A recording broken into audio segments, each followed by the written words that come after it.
您的关注、点赞、评论是对我最大的支持与鼓励。10个鸡翅可以让你在年夜饭的时候录一次厨艺。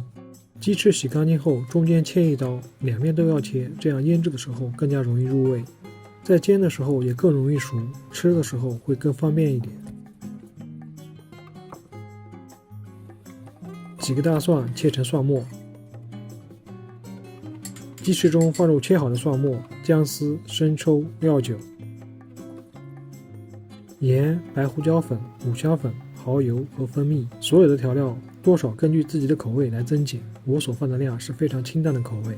鸡翅抓匀后放置40分钟，腌制好的鸡翅表面裹上淀粉，放入盘中待用。裹淀粉的时候，鸡翅表面的蒜末和姜丝要去掉，不然煎的时候时间长，鸡翅表面会有苦味。锅中放入底油，3成热时放入裹好淀粉的鸡翅，小火煎1分钟后开始翻动鸡翅，在煎的过程中要不断的翻动，将两面煎至金黄色。